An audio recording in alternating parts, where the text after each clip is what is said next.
If there was one thing I'm looking forward to, it's peace in our world. We spend so much time fighting one another. We need uniters.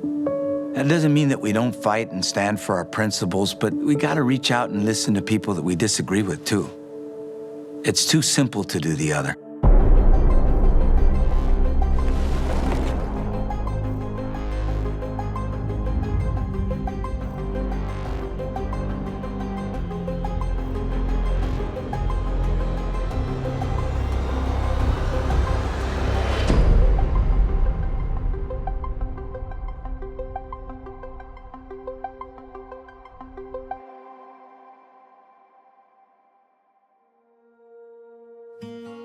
I've always believed that in the history of humankind, governments have always stood up for the most powerful.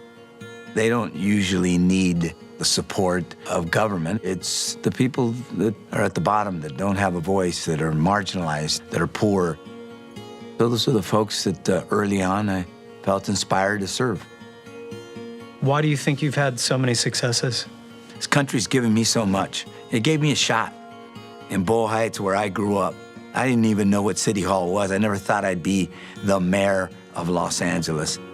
But we got to remember that the greatness of this country is that we give more people a shot, that we invest in the people who dream for a better life, not exclude them.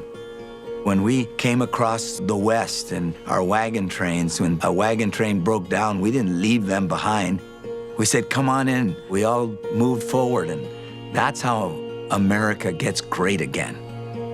Not by building walls, but by building bridges and celebrating our greatness by investing in one another. And I don't mean just the people who look like you.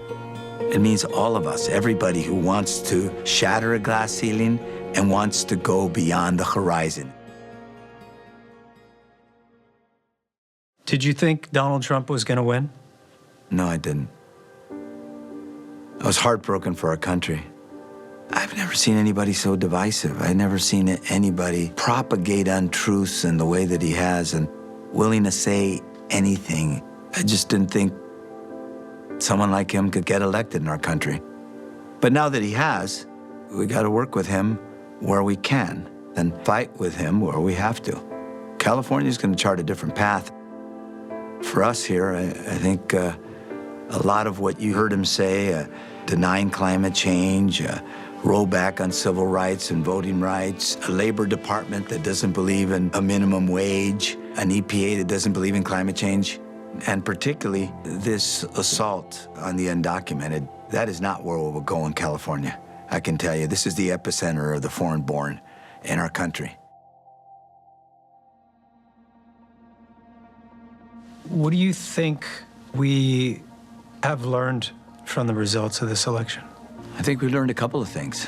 I think there are too many people that aren't voting. We're way down in Western democracies in terms of the percentage of our people that vote.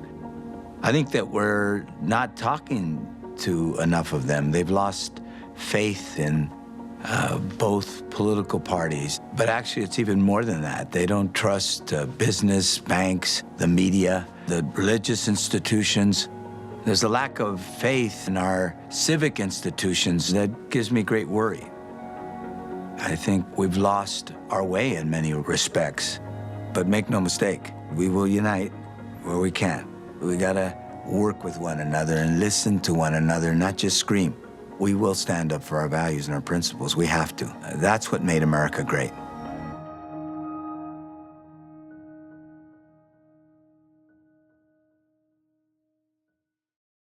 Talk to me about the future. How do you see the world? Are you optimistic? I am optimistic. I believe in people. I believe in the essential goodness of people. I don't think that everybody that voted for a different candidate than I voted for are deplorable. I think many of them are scared and they want a better life. Having said that, I'm as concerned about the future as, so many of us are.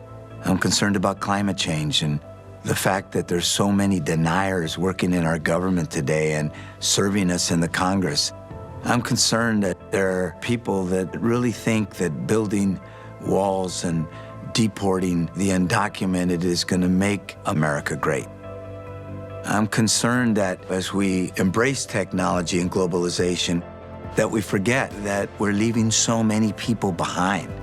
I'm concerned that we're such a great, prosperous country, and there's so much in the way of people struggling to make ends meet and don't have health care and don't really have the kind of basic things that you and I take for granted. And so we got to recapture that dream. We got to restore it.